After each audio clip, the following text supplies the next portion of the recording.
Assalamualaikum warahmatullahi wabarakatuh. Salam sejahtera, Om Swastiastu, Namo Buddhaya, salam kebajikan.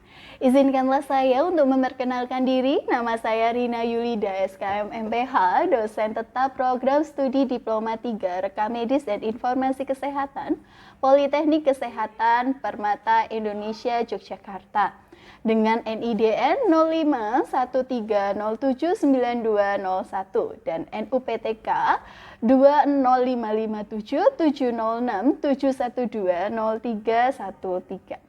Pada video kali ini, perkenalkan saya untuk menyampaikan pernyataan diri dosen dalam unjuk kerja Tridharma Perguruan Tinggi atau PDD UKT PT, khususnya bidang pengajaran. Sebagai bagian dari sertifikasi dosen gelombang 1 tahun 2025 yang diselenggarakan oleh Kementerian Pendidikan Tinggi, Sains dan Teknologi atau Kemendikti-Saintek. Sebagai dosen, saya memiliki komitmen untuk menjalankan proses pembelajaran yang berkualitas dan relevan dengan perkembangan ilmu, pengetahuan, dan kebutuhan dunia kerja. Pada kesempatan ini, izinkanlah saya mendeskripsikan salah satu mata kuliah yang saya ampu pada semester genap tahun ajaran 2024-2025, yaitu Rekam Medis Elektronik dengan kode RMIK 709 dengan beban 2 SKS untuk mahasiswa semester 4. Deskripsi mata kuliah untuk rekam medis elektronik di sini termasuk dalam kelompok mata kuliah perilaku berkarya atau MPB yang mendukung profil lulusan sebagai penjamin kualitas data RME. Mata kuliah ini membekali mahasiswa dengan pengetahuan, keterampilan, dan sikap profesional yang diperlukan dalam pengelolaan data rekam medis berbasis digital di fasilitas pelayanan kesehatan. Adapun pertemuan perkuliahan dalam mata kuliah rekam medis elektronik berjumlah 16 sesi, 14 pertemuan pembelajaran materi, ujian tengah semester, dan ujian akhir semester.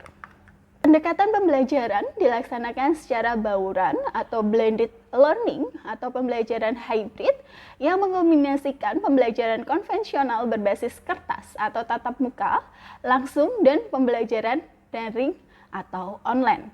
Pembelajaran bauran melibatkan teknologi informasi dan komunikasi dengan basis Internet of Things. Hal ini merupakan bentuk dari student-centered learning. Mahasiswa dapat mengakses LMS melalui modul Eklim pada https://permataindonesia.ac.id untuk mengunduh RPS, materi, maupun mengupload tugas. Metode pembelajaran di sini memiliki peran untuk mengembangkan kemampuan dan membentuk watak mahasiswa, serta bertujuan untuk mengembangkan potensinya sehingga dapat bersikap sebagaimana yang diharapkan.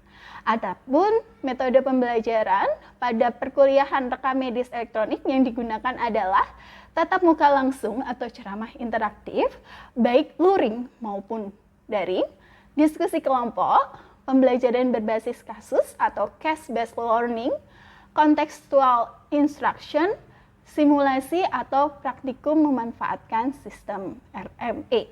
Adapun capaian pembelajaran pada perkuliahan rekam medis meliputi sikap, keterampilan khusus, pengetahuan, dan keterampilan umum, yakni PS11 mampu melaksanakan praktik rekam medis dan informasi kesehatan dengan prinsip etis dan peka budaya sesuai dengan kode etik rekam medis dan informasi kesehatan Indonesia.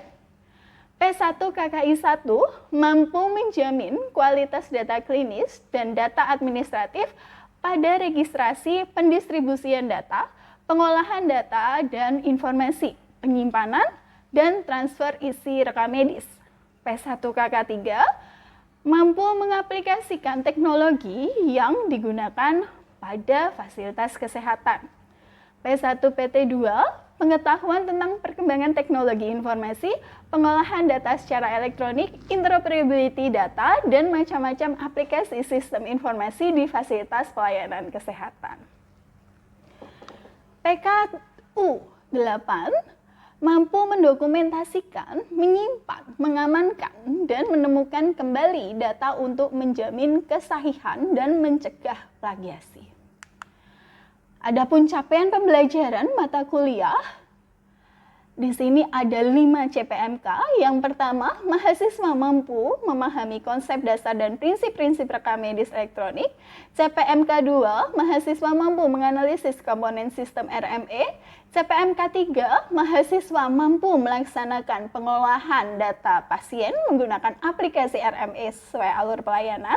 CPMK 4, mahasiswa mampu menerapkan prinsip keamanan dan kerahasiaan data dalam proses sistem rekam medis elektronik. Dan CPMK 5, mahasiswa mampu mengevaluasi penerapan rekam medis elektronik. Adapun sub CPMK di sini dibagi menjadi 14 sub CPMK untuk mendukung CPMK. Sub CPMK 1, mahasiswa mampu menjelaskan pengertian, tujuan, dan manfaat RME. Sub CPMK 2, mahasiswa mampu mengidentifikasi perbedaan RME dan rekam medis manual. CPMK 3, mahasiswa mampu menguraikan dasar hukum atau regulasi dalam penerapan RME. CPMK 4, mahasiswa mampu mengidentifikasi komponen utama dan struktur data dalam sistem rekam medis elektronik. Sub CPMK 5, mahasiswa mampu menilai kesesuaian sistem RME dengan standar interoperability dan pedoman variabel metadata. Sub CPMK 6, mahasiswa mampu menginput data pasien secara akurat ke dalam sistem RME. Sub CPMK 7, mahasiswa mampu mendistribusikan data secara digital melalui sistem rekam medis elektronik. Sub CPMK 8, mahasiswa mampu mengakses dan menemukan kembali data pasien dengan fitur pencarian sistem. Sub CPMK 9, mahasiswa mampu menerapkan kontrol akses pengguna dalam sistem RME. Sub CPMK 10, mahasiswa mampu menerapkan prinsip privacy dan kerahasiaan data pasien sesuai dengan regulasi dan etika. Sub CPMK 11, mahasiswa mampu mengevaluasi kesiapan fasilitas pelayanan kesehatan dalam penerapan RME atau Readiness Assessment. Sub CPMK 12, mahasiswa mampu menganalisis strategi pengembangan RME. Sub CPMK 13, mahasiswa mampu menyusun metode pengembangan RME. Sub CPMK 14, mahasiswa mampu mengevaluasi dan memonitoring penerapan RME. Adapun ruang lingkup materi pembelajaran meliputi 1. Konsep dasar rekam medis elektronik. Di sini definisi, peran, dan manfaat RME. Yang kedua, perbedaan rekam medis manual dan elektronik. Yang ketiga, regulasi dalam penerapan RME. Yang keempat, komponen sistem dan struktur data RME.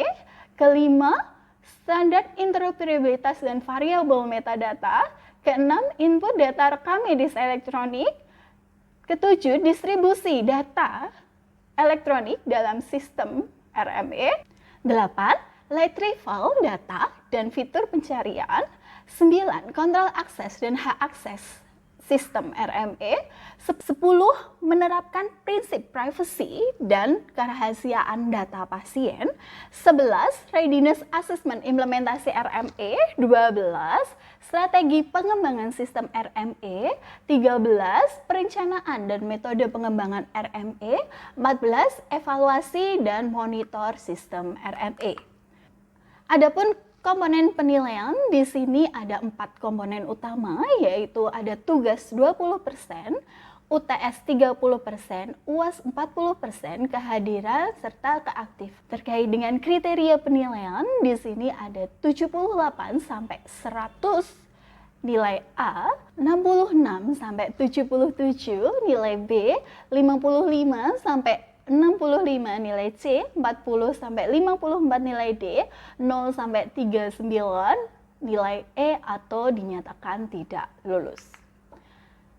Berikut merupakan salah satu video pembelajaran tatap muka yang disertai dengan metode diskusi kelompok di kelas. Selamat menyaksikan. Assalamualaikum warahmatullahi wabarakatuh. Waalaikumsalam warahmatullahi wabarakatuh. Selamat siang. Adik-adik di sini masih semangat untuk kuliah ya walaupun di siang hari? Masih. Baik. Untuk penampilan perkuliahan kita kali ini ya, hari ini pertemuan kedua. Di situ untuk mata kuliah kami di elektronik.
di satu organisasi. Nah, kalau rekam kesehatan elektronik di sini rekaman atau catatan elektronik informasi terkait seorang yang membuat standar interoperabilitas nasional dan dapat dibuat, dikumpulkan, diolah, digunakan dan diuji oleh dokter atau tenaga kesehatan yang berhak pada lebih dari satu organisasi. Dan untuk rekam kesehatan elektronik personal di sini untuk rekamannya mengikuti standar interoperability ya yang dapat dicari dari berbagai sumber. Nah, karena di sini untuk pengolahannya dikendalikan oleh individu. Selanjutnya di sini perbedaan menurut format rekam medis. Nah, ini kelihatan ya. Nah, dulu pas PKL kalian menemui rekam medis manual dan rekam medis elektronik? Iya, di sini perbedaan yang kalian lihat.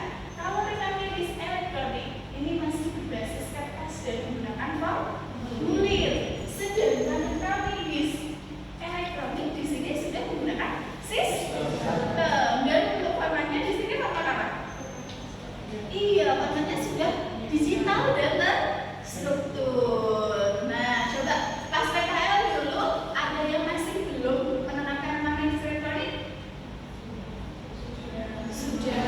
Ya, di sini untuk aturan terkait dengan penerapan rekam medis elektronik itu wajib diterapkan per keluarnya PMK 24 tahun 2022. Nah, di situ ada kewajiban penyelenggaraan rekam medis elektronik. Nah, selanjutnya untuk media penyimpanan. Nah, di sini kalau rekam medis manual menggunakan map atau folder, disimpannya di mana?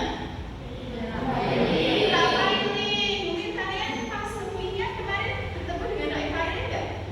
Bertemu, masih ketemu ya. Kalau untuk rekam medis elektronik penyimpanannya di server. Pernah masuk ruang server? Belum. Nah, memang tidak setiap orang boleh masuk dalam ruang server ya. Nah, di sini untuk rekam medis elektronik penyimpanannya di server, database ataupun cold storage. Oke, untuk kegunaan rekam medis, nah di sini harus memenuhi aspek administration, legal, finansial, research, education dan documentation. Untuk penggunaan rekam medis di sini ada dua, ada penggunaan primer dan sekunder. Primer paling mudahnya kalian di situ yang berhubungan dengan pasien secara langsung. Nah, di situ adalah penggunaan primer. Jadi nakes yang berhubungan dengan pasien secara langsung. Di situ ada apa saja?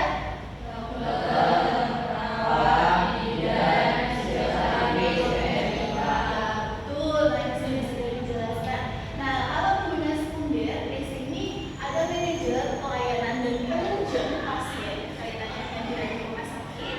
Lalu ada komite audit mutu dan juga PMK. Nah, PMK ini berkaitan dengan pengolahan tentang pelaporan. Oke, selanjutnya terkait dengan pengguna sekunder ada pengganti biaya perawatan atau asuransi yang BPJS ya di sini. Dan juga lainnya ada pihak pendukung dan juga research. Oke, nah ini untuk perbandingan rekam medis berbasis kertas dan elektronik. Ada 4 kriteria yang saya tampilkan di sini. Yang pertama ada kriteria akses. Nah, untuk rekam medis berbasis kertas ini langsung untuk aksesnya di rekam medis disimpan di unit filing. Jadi ketika kita mau mengakses kita harus izin dulu nih di unit filing, di PRIK unit filing begitu kan.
poliklinik yang dituju. Oke, selanjutnya terkait dengan efisiensi. Nah, untuk efisiensi pada rekam medis manual di sini datanya masih belum terstruktur karena formulirnya ada yang bentuk grafik, ada yang bentuk gambar, abjad dan juga teks ya. Sedangkan untuk rekam medis elektronik ini datanya terstruktur. Nah, data dikumpulkan sesuai dengan standar. Oke. Berdasarkan hasil evaluasi rekam medis elektronik di unit fisioterapi, Puskesmas mendapatkan hasil evaluasi menunjukkan bahwa dengan menerapkan rekam medis elektronik ini memberikan kemudahan dalam menyelesaikan pekerjaan, sehingga di sini waktu pengerjaannya lebih cepat dan efisien, dan dapat dioptimalkan. Dan di dalam hasilnya juga dinilai lebih hemat karena penggunaan kertasnya di situ kan lebih ya tidak terlalu banyak ya. Namun salah satu kekurangannya di sini untuk penerapan awal rekam medis elektronik itu membutuhkan dana yang besar. Oke, kira-kira kemarin di puskesmas atau di rumah sakit? Di rumah sakit. Nah, hampir di sini untuk rawat jalannya sudah elektronik semua ya. Oke, dan kira-kira kemarin kalian lebih suka menggunakan manual atau elektronik? Elektronik, karena kalian tidak capek ya. Di sini ada pergeseran peran PMIK dalam prosesnya. Oke, untuk tugas diskusi di sini bentuklah dua kelompok ya. Nanti saya akan memutar video di situ, analisislah video yang ditampilkan dan diskusikanlah bersama terkait dengan perbedaan penerapan RME manual dan RME elektronik. Dan juga perhatikan alur pelayanan, kelemahan dan juga kelebihan dalam penerapan rekam medis, baik manual maupun elektronik. Kan dibentuk kelompok.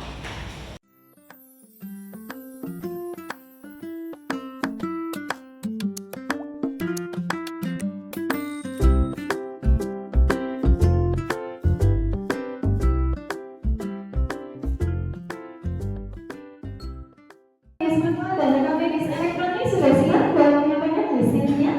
Sudah.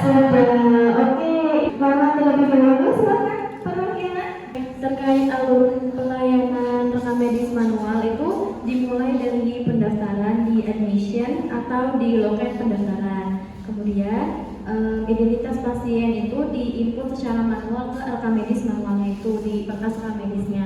Kemudian berkas rekam medis disiapkan dan dikirim ke unit pelayanan medis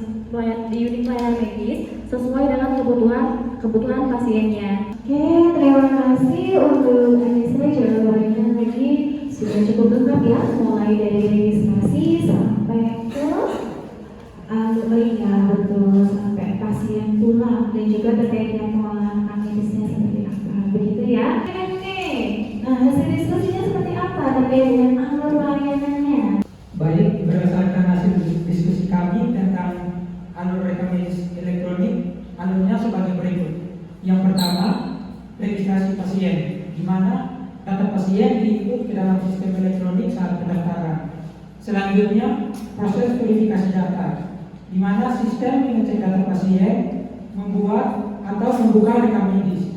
Selanjutnya, proses pencatatan medis, di mana tenaga medis mencatat anamnesis, diagnosis, tindakan, dan terapi langsung ke sistem. Oke, baik, terima kasih Dede Reni. Oke, selanjutnya, sebelum saya bahas terkait dengan kelebihan dan kekurangan baik masing-masing rekam medis manual dan juga rekam medis elektronik, di sini perbedaan yang sangat krusial terkait dengan apa prosesnya.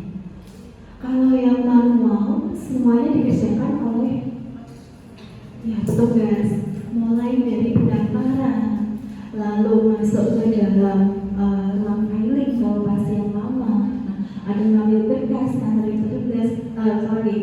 berkas gitu ya. Nah semuanya dilakukan oleh petugas. Tapi kalau secara elektronik, iya semuanya bagi sistem. Bahkan pagi untuk pendaftaran bisa dilakukan di rumah. Pada saat proses datang, kita hanya validasi datanya. Oke. kekurangan sama kelebihan dari manual sama elektronik itu seperti apa? Ya. Kelebihannya yaitu biaya implementasi yang rendah sehingga tidak memerlukan infrastruktur seperti komputer maupun sistem jaringan. Oke, terima kasih. Kelebihan serta kekurangannya. Kalau dinilai di sini kelebihan sama medis elektronik lebih banyak, namun tetap akan ada terkait kekurangannya. Contoh, kalau mati listrik karena medis elektronik gimana? Nggak bisa jalan. Nah, kalau nggak bisa jalan, menggunakan medis manual. Nah, tidak ada sistem yang tidak baik. Semua sistem itu baik. Terusnya ada pertanyaan sebelum saya simpulkan di materi kita ini. Baik, silakan Bapak ini. Baik, terima kasih untuk kesempatannya. Saya izin bertanya, Bu, bagaimana peran PMIK terhadap penerapan RME? Terima kasih. Ini pertanyaan yang sangat bagus sekali ya Ibu Emilia. Tadi pertanyaan apa di sini sudah menggunakan elektronik terus kita ngapain gitu ya? Tentu saja di sini ada pergeseran peran PMIK. Yang PMIK awalnya jadi petugas apa? Assembling. Jadi petugas apa lagi? Distribusi, nganterin, gitu. Terus apa lagi? Filing. Terus ngapain lagi? Apa? Ya, analisisnya gampang masih manual gitu. Itu nanti akan bergeser. Aslinya kira-kira ada nggak? Tidak. Terus habis itu distribusi ada nggak? Nggak ada. Terus kalian ngapain lagi kan? Enggak ya. Dari situ peran kita bergeser. Yang awalnya terkait dengan fokus pada pengolahan berkas, kita nanti fokusnya pada pengolahan data. Kita berfokus pada pelaporan, berfokus pada analisis data, audit. Ada pertanyaan lagi? Cukup ya. Baik, ya beri aplaus dulu untuk kedua. Saya masuk dalam satu kesimpulan di sini. Ya, cuman adanya transformasi digital akan ada pergeseran antara manual dan elektronik. Terkait dengan fungsi itu memang masih sama. Tapi terkait dengan prosesnya, di sini yang awalnya serba manual, menggunakan kertas, masih tulis-menulis, akan bergeser menggunakan teknologi informasi. Nah, tantangan apa yang harus kalian hadapi di situ? Ya, di sini kita sebagai calon PMIK harus mampu meningkatkan kompetensi kita, khususnya di bidang teknologi informasi. Untuk tugas selanjutnya, saya silakan kalian kaji contoh yang kaitannya dengan penerapan medis elektronik. Nah, untuk materi selanjutnya kita akan belajar terkait dengan penyelenggaraan medis elektronik. Nah, khususnya nanti kita akan berdiskusi secara regulasi dan juga untuk penerapannya seperti apa. Dengan berakhirnya sesi ini, maka berakhirlah pula sesi pertemuan kita di hari ini. Kita awali dengan doa dan kita tutup dengan doa